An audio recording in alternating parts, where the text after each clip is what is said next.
Hello students of class 10, welcome to our online class, and in this class we are going to discuss about the next chapter, that is our environment. In previous classes we already have to finish our previous chapter, that is called heredity. हमने heredity को पहले समाप्त कर लिया है. heredity के बाद आपका दूसरा पोर्शन है उस चैप्टर का evolution, जो कि हमारे सिलेबस से बाहर है. तो हम लोग heredity को एंड करते हैं तो हम न्यू चैप्टर को स्टार्ट करें, that is environment. And the question is here, what is environment? कहते हैं कि everything, all the things that surround us, that present around us, together, collectively called environment. यानी हर वो चीज़ जो हमारे आसपास है, जो हमारे लाइफ को प्रभावित करता है, इफेक्टिव बनाता है, और वो सारी चीज़ें एक साथ मिलकर हमारे environment को फॉर्म करती हैं. Was seen मतलब maybe यहाँ पे हो सकता है कि कहता है कि whether it is seen or not, यह दिखाई दे भी सकता है और नहीं भी, है ना. may be seen वह दिख सकता है और may not be यानी वह नहीं दिख सकता है, लेकिन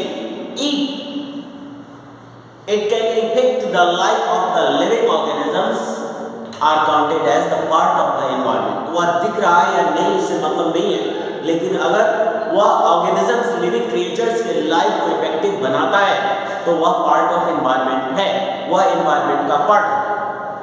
वो सब मिलकर एनवायरनमेंट को फॉर्म करते हैं. ठीक है स्टूडेंट्स, अब आते हैं कि इस एनवायरनमेंट के मेनली दो ही पार्ट होते हैं. ये एनवायरनमेंट के दो मेन कंपोनेंट होते हैं, दो मेन पार्ट होते हैं. एक होता है जिसे हम लोग कहते हैं बायोटिक, और दूसरा जो होता है पार्ट वो होता है एबायोटिक.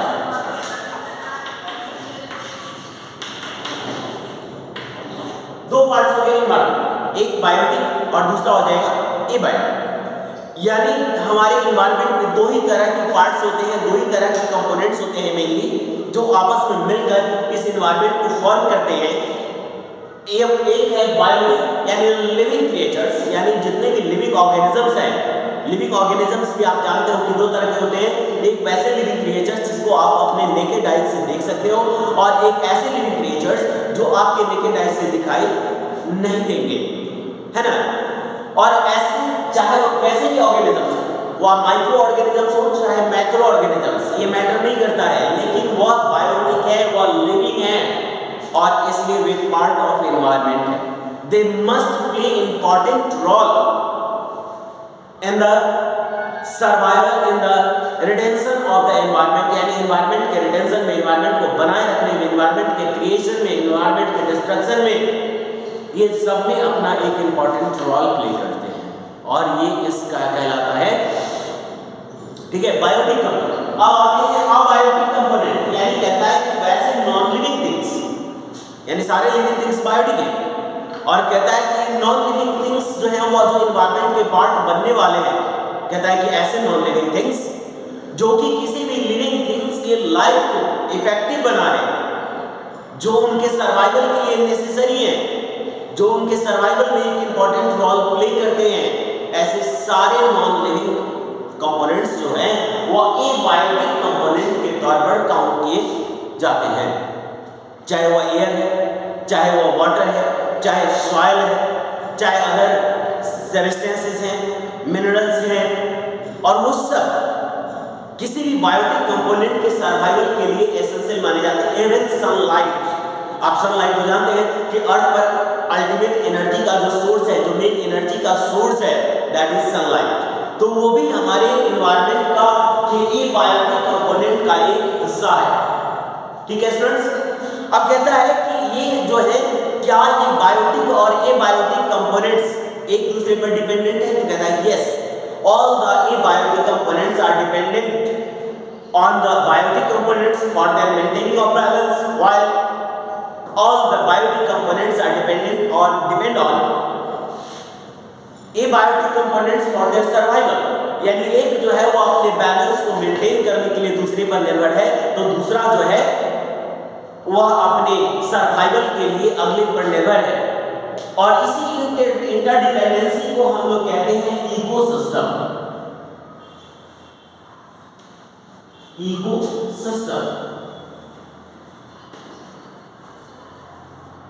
इकोसिस्टम कहते हैं इसमें इकोसिस्टम का डेफिनेशन आप जानते हैं कि इकोसिस्टम का मतलब होता है कि interdependence of all the biotic components of environment, ठीक है, and their non-living environment, all the biotic components of the environment and their abiotic components is known as the ecosystem।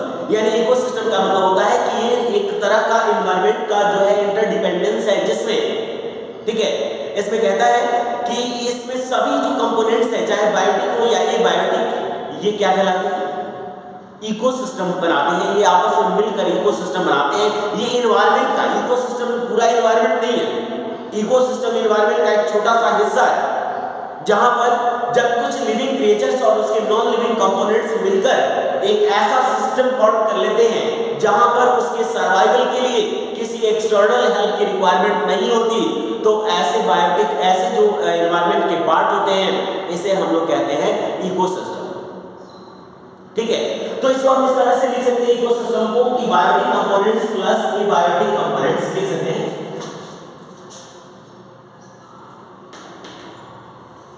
Biotic plus abiotic, ठीक है, abiotic components को हम लोग क्या कह सकते हैं, इसे हम लोग इकोसिस्टम कह सकते हैं, इकोसिस्टम कहते हैं, ठीक है। अब इकोसिस्टम जो है वह कई सारे स्टेजेस पर कई सारे अलग अलग टाइप्स के इकोसिस्टम्स बनते हैं इस एनवायरनमेंट में। कुछ इकोसिस्टम बड़ा होता है और कुछ इकोसिस्टम जो होता है वह छोटा होता है। कुछ इकोसिस्टम को नेचर फॉर्म करती है और कुछ इकोसिस्टम ऑटोमेटिकली कुछ इकोसिस्टम को जो है वह ह्यूमन बीइंग्स फॉर्म करते हैं, ठीक है, for fulfil their some needs, वह कुछ अपने नीड्स को, कुछ जरूरतों को पूरा करने के लिए ह्यूमन बीइंग्स इन इकोसिस्टम को बनाते हैं। तो यहाँ पर कहता है कि इकोसिस्टम में कुछ चीजें हमेशा कंटिन्यूअसली होती रहती है। पहला होता है कि साइक्लिंग ऑफ मटेरियल्स, यानी इकोसिस्टम में एनर्जी का ट्रांसफर जरूरी है। एनर्जी का ट्रांसफर कैसे होगा, तो सबसे पहले सन जो है वह एनर्जी को प्रोवाइड करेगा, उसको जो है वो ऑटोट्रॉप्स, ठीक है ना, यानी ग्रीन प्लांट्स या ग्रीन प्लांट्स कहते हैं इसे, ग्रीन प्लांट्स, इसे हम लोग ऑटोट्रॉप्स कहते हैं। यह ग्रीन प्लांट्स जो है वह सबसे पहले एनर्जी को एब्जॉर्ब करते हैं, सन की एनर्जी को, वो नेक्स्ट को प्रोवाइड करते हैं, यानी कंज्यूमर्स को। ऑटोट्रॉप्स किसको प्रोवाइड करेंगे, कंज्यूमर्स को। कंज्यूमर्स क्या करेंगे, नेक्स्ट कंज्यूमर को और नेक्स्ट कंज्यूमर, और इस तरह से जब एक लास्ट स्टेज आता है जब सभी लिविंग क्रिएचर्स मर जाते हैं, है ना, तो इनमें से जिनके बॉडी में जो मटेरियल्स हैं उसको क्या करता है कि डीकंपोजर्स उसको फिर से जहां से लिया गया उसको वह सारे मटेरियल्स रिटर्न कर देता है। जैसे हम लोग सर्वाइवल के लिए नाइट्रोजन एसेंशियल कंपोनेंट है जो एनवायरनमेंट में अबंडेंट अमाउंट में अवेलेबल है, लेकिन वह नाइट्रोजन कौन ले सकता है, तो कुछ लिविंग क्रिएचर्स एटमॉस्फेयर से उस नाइट्रोजन को लाकर डाल देते हैं सॉइल में। सॉइल उस नाइट्रोजनस कंपाउंड से, सॉइल से उस नाइट्रोजनस कंपाउंड को ले लेते हैं प्लांट्स फॉर्म कर देते हैं प्रोटीन के फॉर्म, वह प्रोटीन ले लेते हैं हम लोग और उसी प्रोटीन का यूज करते हैं हम अपने ग्रोथ एंड डेवलपमेंट के लिए। आफ्टर डेथ, हमारे मरने के बाद, प्लांट्स के डेड होने के बाद या अदर लिविंग क्रिएचर्स के मरने के बाद, ये सारे जो कंपोनेंट्स हैं जो हमने अपने एनवायरनमेंट से लिया है, डीकंपोजर्स क्या करते हैं कि इसको ब्रेक डाउन करते हैं और वह सभी कंपोनेंट्स जो सॉइल का है सॉइल में और जो एटमॉस्फेयर से लिया गया है उसे एटमॉस्फेयर में रिटर्न कर देते हैं। और इसी को हम लोग कहते हैं साइक्लिंग ऑफ मटेरियल्स। इकोसिस्टम में ये जरूरी है क्योंकि इकोसिस्टम में एनर्जी का जनरेशन लगातार इस साइक्लिक फॉर्म में होते रहना जरूरी है, तभी इकोसिस्टम सस्टेन करेगा। अदरवाइज इसके सर्वाइवल के लिए इसे एक्सटर्नल बाहरी हेल्प की जरूरत होगी। नेक्स्ट कहता है फ्लो ऑफ एनर्जी, यानी एनर्जी का फ्लो होता है। जैसा हमने देखा कि प्लांट्स एनर्जी को प्रोवाइड करते हैं, यानी ये प्रोड्यूसर हो गए, प्रोड्यूसर प्रोवाइड करेगा कंज्यूमर को, प्राइमरी कंज्यूमर प्रोवाइड करेगा सेकेंडरी कंज्यूमर को, टर्शियरी कंज्यूमर को, और इस तरह से एनर्जी का ट्रांसमिशन भी इकोसिस्टम के सर्वाइवल के लिए एसेंशियल है क्योंकि यह एनर्जी का transmission as in the form of food लगातार एक चेन में होता चला जाता है। तो ये हो गया। अब कहता है कि टाइप्स ऑफ इकोसिस्टम, इकोसिस्टम कितने टाइप के होते हैं, तो जैसा हमने आपको डिस्कस करके बताया कि इकोसिस्टम डिफरेंट बेसिस पर जो है वो डिवाइडेड होता है। कहता है कि on the basis of nature, nature के आधार पर, यानी किसने इसे बनाया, क्या नेचर ने बनाया या किसी ह्यूमन बीइंग्स ने बनाया। तो इसके आधार पर दो टाइप्स के हो जाते हैं, एक नेचुरल इकोसिस्टम और दूसरा हो जाता है आर्टिफिशियल इकोसिस्टम। नेचर ने जिस इकोसिस्टम को बनाया है उसे हम लोग नेचुरल इकोसिस्टम कहते हैं, ठीक है। अब वह इकोसिस्टम कौन कौन सा हो सकता है, तो उसमें नेचुरल इकोसिस्टम में हो सकता है forest, seas, oceans, lakes, mountains and some other also. ये कुछ और अन्य भी हो सकते हैं जो कि ग्राउंड के नीचे भी एक इकोसिस्टम फॉर्म करते हैं।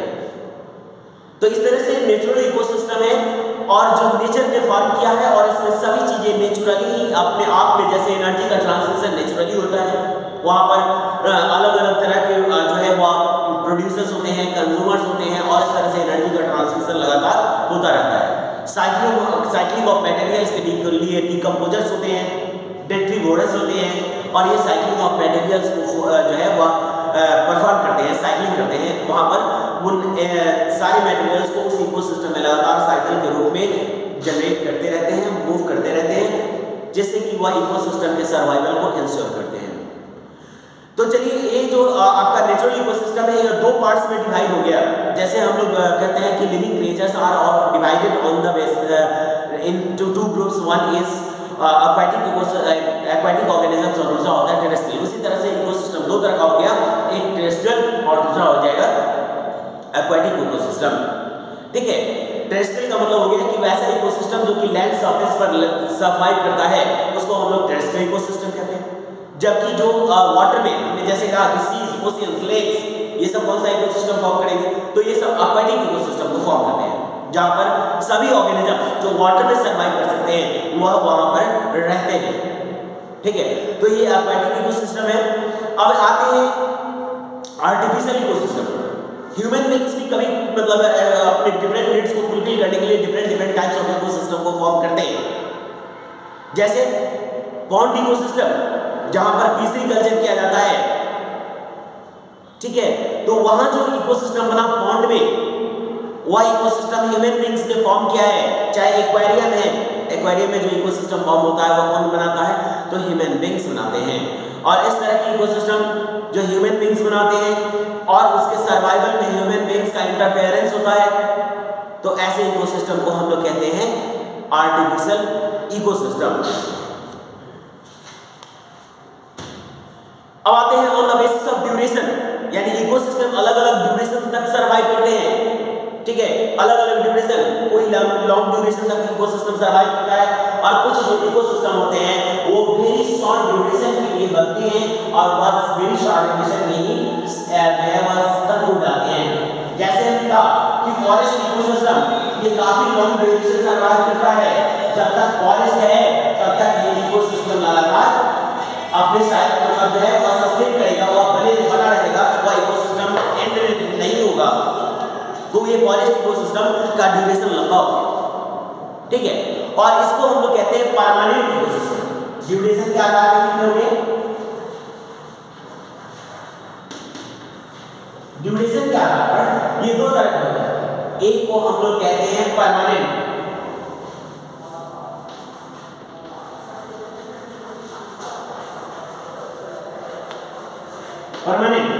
यानी यह बहुत लंबे ड्यूरेशन तक सर्वाइव करता है, या यह हमेशा के लिए ऐसा इकोसिस्टम बनाया जाए एक जो, तो ऐसे इकोसिस्टम को हम लोग कहते हैं परमानेंट इकोसिस्टम, ठीक है ना स्टूडेंट्स।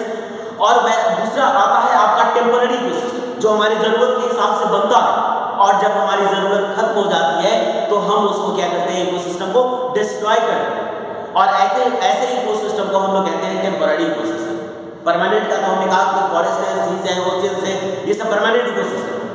जबकि आर्टिफिशियल मतलब ये टेम्पररी इकोसिस्टम का कौन सा पार्ट हो जाएगा, तो जैसे हम लोग लेबोरेटरी में एक कल्चर बनाते हैं, कल्चर प्लेट बनाते हैं, तो ये जो कल्चर प्लेट जो इकोसिस्टम बना वो एक कैसा इकोसिस्टम है, तो वह टेम्पररी इकोसिस्टम है। जैसे हम खेतों में फसल लगाते हैं, यह very short duration of time के लिए होता है, यानी 3 to 6 मंथ्स, और ये 3 to 6 मंथ्स के लिए इकोसिस्टम बनता है, और उसके बाद उस इकोसिस्टम को क्या किया जाए, डिस्ट्रॉय कर दिया जाए।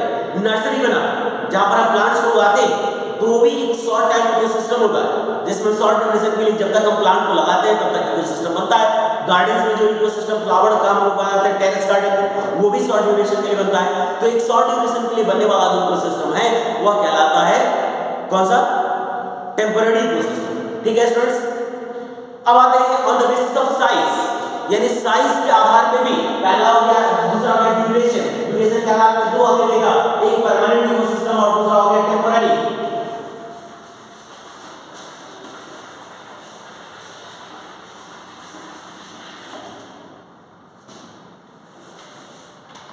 टेम्पररी। अब अगले इकोसिस्टम के बारे में हम लोग बात करेंगे, अगले बेसिस पर हम अगर इसे डिवाइड करते हैं तो अगला बेसिस है आपका on the basis of size. On the basis of size. ठीक है स्टूडेंट्स, साइज के आधार पर इकोसिस्टम जो है वह दो टाइप है। एक होता है स्मॉल इकोसिस्टम,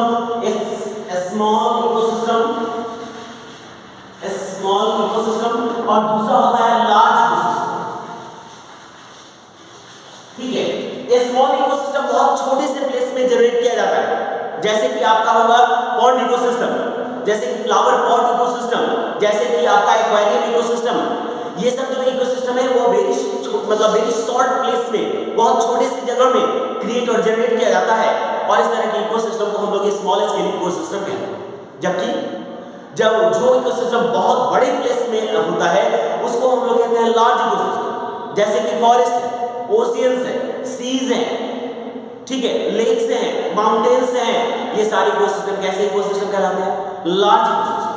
तो इस तरह से स्टूडेंट्स हमने इकोसिस्टम को देखा कि इकोसिस्टम क्या होता है और ये इकोसिस्टम में कितने कंपोनेंट्स होते हैं, ये इकोसिस्टम के कंपोनेंट्स किस तरह से एक दूसरे पर डिपेंडेंट होते हैं, और इकोसिस्टम को हम लोग डिफरेंट बेसिस पर अलग अलग टाइप्स में डिवाइड किए हैं। नेक्स्ट क्लास में हम लोग इन डिफरेंट इकोसिस्टम के कंपोनेंट्स के बारे में जानेंगे। ठीक है स्टूडेंट्स, ठीक है, थैंक यू।